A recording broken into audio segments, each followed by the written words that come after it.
मैं बिमला सजवान। चंपावत ज़िले का एक छोटा सा गांव है राजेश विलेज चंदनी, जिससे होकर हुड्डी नदी गुजरती है, जिस गांव के किनारे पश्चिमी छोर से हुड्डी नदी बहती है। इसी हुड्डी नदी से लगे हुए कई गांव हैं, बनबसा, भवनपुरी, पचपगरिया, देवीपुरा, मझगांव, गढ़ीगोट, लगभग 12 गांव जुड़े हुए हैं।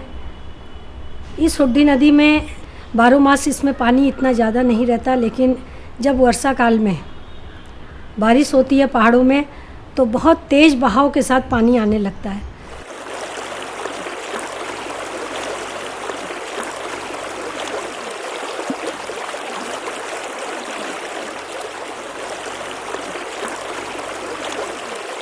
तो जो हम लोगों की समस्या थी इस हुड्डी नदी से, ये पूरे के पूरे बनबसा के गांव को अपनी बाढ़ की चपेट में समा लेता था, क्योंकि आज स्थिति ये थी, गांव नीचे हो गया था और नदी का जो बेड है वो ऊंचा हो गया था।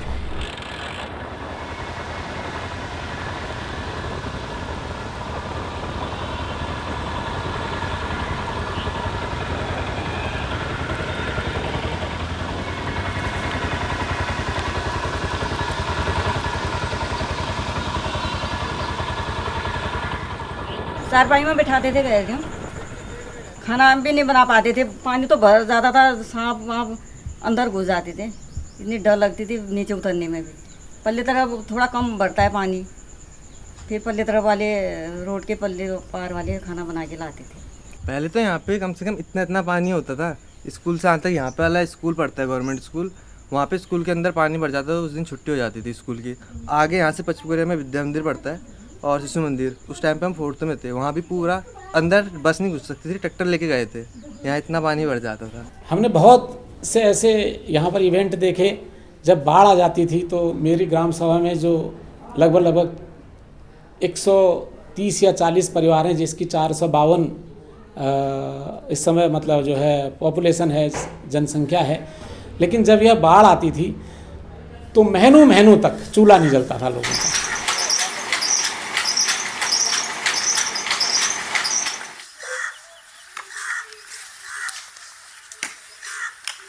ये आदमी का नाला है, वहाँ जाते थे, घर में लैट्रिन नहीं थी, लैट्रिन करने बैठे, पीछे से पानी का फोर्स एकदम आया, उठ के भागा मैं, एक साइड से आया साफ, अब वो हाथ टेक होगा, पैर गया गड्ढे में, कट वहीं गया।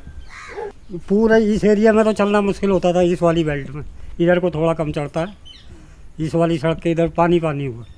मेरी बेकरी थी यहाँ 1999 में, कच्ची सड़क हुआ करती थी, अकेले जाता था, मैदा लेने बनबसा गया, इतना तेज़ पानी आया, इधर से कट्टा निकल के उसी के अंदर मैदा उठा के लाया हाथ में, सारा 50 किलो कट्टा 2.5 कुंटल का हो गया।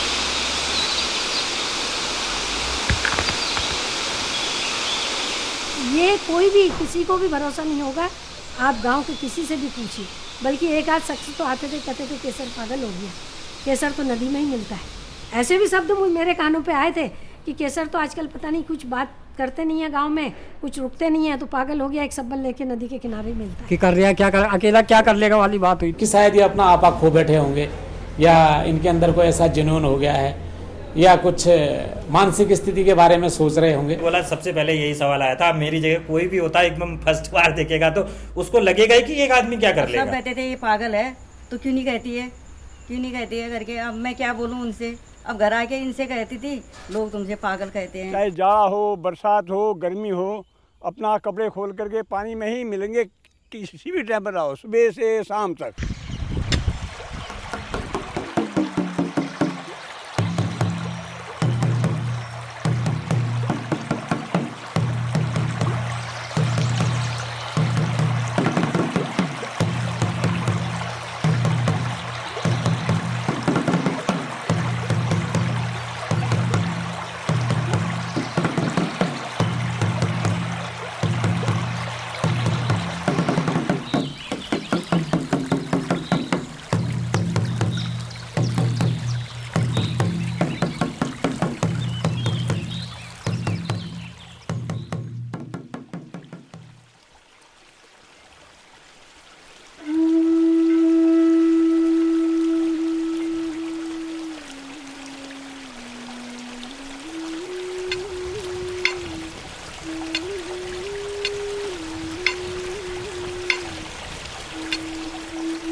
कई सालों से खनन न होने के कारण से जो पुराने रास्ते थे वो बंद हो गए हैं। जो उधर से नगर से होकर जाता था वो भी कॉलोनिया वाली नदी वो भी आ गई, एक छीनी से आ गई।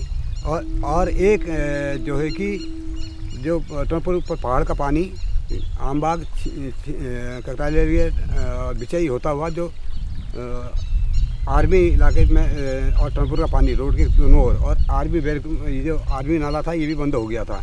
ये आर्मी का बनाया हुआ था, इन्होंने आते नहीं इसको ध्यान नहीं दिया।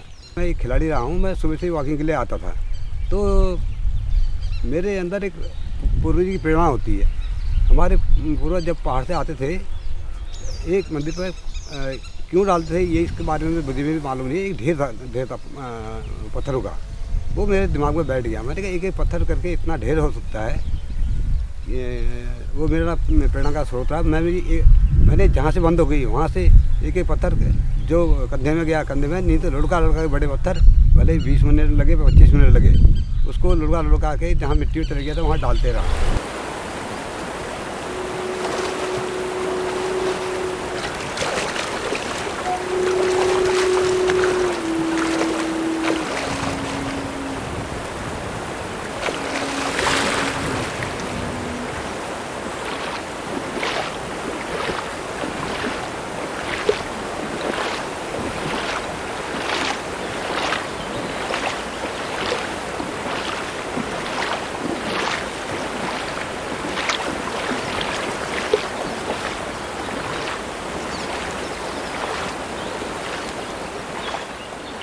ऐसा है, नदी इधर आ गई थी, अब उधर का पत्थर निकालेंगे तो इधर लगेगा तो नदी उधर ही वहीं को तो जाएगी।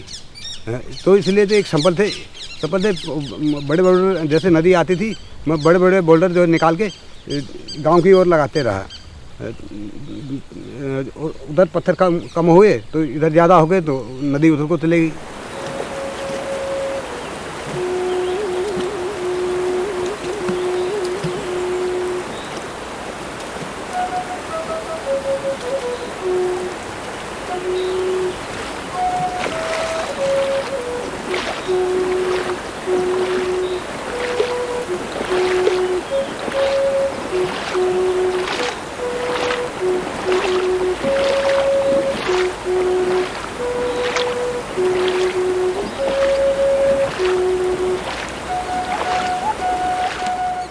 यहाँ कोहरा लगा रहता था, मैं नदी में था।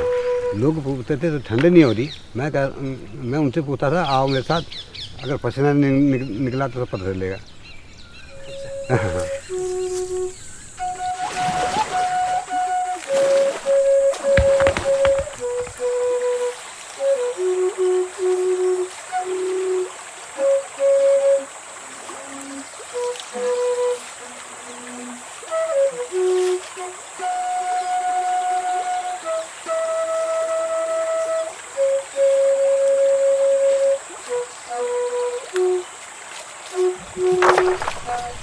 फिर उसके बाद जो है कि मैं पत्थरों में जो बड़े पत्थरों के बीच में छोटे छोटे पत्थर डाल देता ताकि पानी उसके अंदर ना जा पाए। ये नहीं कि जैसे एक कैरेट बनाए हैं इसके अंदर गैप है, मैं उनके अंदर थोड़ा सा पत्थर रहता। जब नदी आती थी तो उसको भर देती थी। आप देखिए क्या कहते हैं, आज जहाँ नदी थी वहाँ घास है,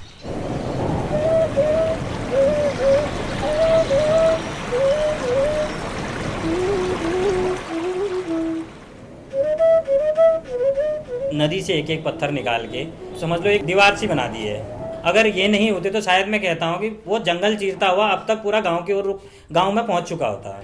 ये सुबह 4 बजे से 8, 9, 10 घंटे लगातार दिन में उस नदी में मिलते हैं। एक उनका हथियार है सब्बल, और अपनी चप्पल पहनेंगे, अपने एक नेकर और शर्ट में पहुंच जाएंगे। सैकड़ों ट्रक पत्थर उसी नदी से उन्होंने उठा के गांव के मुहाने पे, तटबंध पे ये भरते गए। आज 12-15 फीट पत्थर इन्होंने अपने प्रयासों से, अकेले इंसान ने उस तटबंध को भर के, आज हमें शर्म आती है जहाँ पे सरकार के करोड़ों रुपए लगे हैं वो उतने कारगर नहीं हुए। लेकिन केसर सिंह जी ने पूरा तटबंध को जो एक सिरे से अपने जुनून से, अपने हौसले से अकेले उन्होंने उस तटबंध को बांधा है। जैसे भगीरथ जी गंगा को धरती पर लाए थे, लेकिन इन्होंने हमारी इस हुड्डी नदी को, इसको भी हम एक पवित्र नदी मानते हैं, इसके लिए बहुत कुछ अपना त्याग किया है। तो बहुत इनके प्रयासों की मैं बहुत सराहना करता हूँ।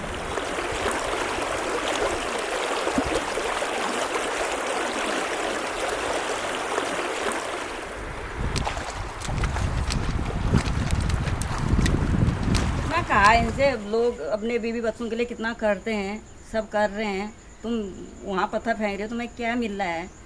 शरीर का नाश ही नाश हो रहा है, शरीर ऐसा हो गया तुम्हारा करके।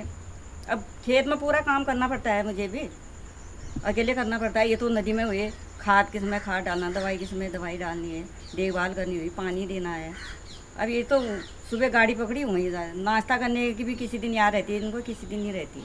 दोपहर तक वहीं, जिस दिन ज़्यादा पत्थर मिल गए तो दोपहर में भी आएंगे। किसी दिन दोपहर का नाश्ता खाना भी नहीं खाते हैं, भूल जाने वाले हुए काम करते करते। मैं कहते थे इतना काम घर में करते तो थोड़ा फ़ायदा होता हमें, अब वहाँ करके क्या फ़ायदा हो रहा है? लेकिन वही तो है ना कि वो चीज़ अलग तो है, और क्या कहते हैं, एक चीज़ वो भी तो है, फैमिली को भी देखना है। अब वो प्राउड मूवमेंट का करोगे क्या? प्राउड मूवमेंट तब करो ना, कुछ समाज सेवा तब करी जाए जब तुम्हारे खुद की घर की कंडीशन सही हो, तब लोग बाहर की सेवा करेंगे। तुम्हारे खुद की कंडीशन खराब होने के बाद भी तुम समाज सेवा पे जा रहे हो। तो 2 बार मैंने, एक बार स्पोर्ट्स में, फुटबॉल में, एक बार बॉक्सिंग में, दोनों में ट्रायल निकाला था। लेकिन स्पोर्ट्स कॉलेज के लिए पैसा भी तो चाहिए होता है, तो इस चक्कर में फिर बाद में चलना है।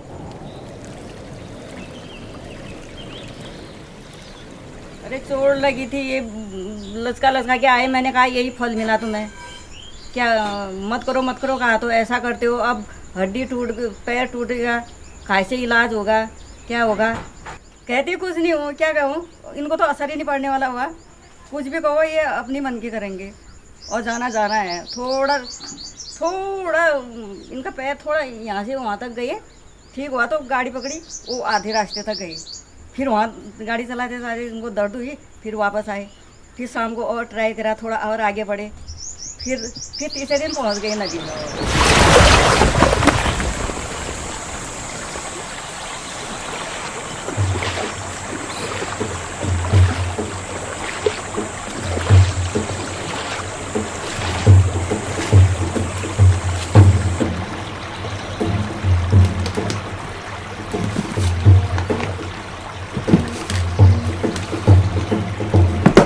ऐसा भी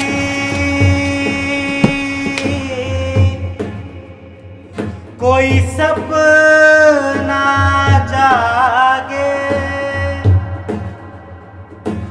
कोई सपना जागे,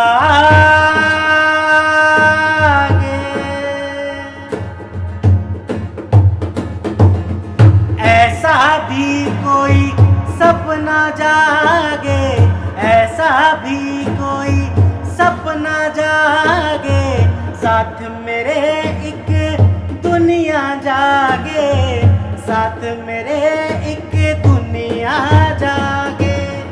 ऐसा भी कोई सपना जागे, ऐसा भी कोई सपना जागे, साथ मेरे एक दुनिया जागे, साथ मेरे एक दुनिया जागे।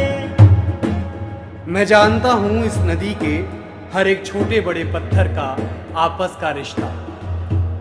अक्सर बैठकर बातें किया करता हूँ नदी में काई जमे पत्थरों से। वो जागे जिसे नींद ना आए, वो जागे जिसे नींद न आए या कोई मेरे जैसा जागे, ऐसा भी कोई सपना जागे, ऐसा भी कोई सपना जागे, साथ मेरे एक दुनिया जागे, साथ मेरे एक दुनिया जागे। मेरे हाथ का स्पर्श इन सभी को है। मैंने महसूस की है हर एक चुभन, हर एक तपिश, हर एक दबन। मेरे पूर्वजों ने बताई थी इन पत्थरों की सही जगह। हवा चली तो जागे जंगल, हवा चली तो जागे जंगल, नाव चले तो नदिया जागे, रातों में ये रात अमर है, रातों में ये रात अमर है, कल जागे तो फिर क्या जागे, ऐसा भी कोई सपना जागे, ऐसा भी कोई सपना जागे, साथ मेरे एक दुनिया जागे, साथ मेरे एक। कभी कभी इन्हें गले से लगाया, कभी होठों से चूमा, और कभी मैंने जोड़ लिए अपने हाथ और शामिल हो गया इन्हीं पत्थरों में। मैं जानता हूं इन पत्थरों के साथ मेरा रिश्ता। साथ मेरे एक दुनिया जागे,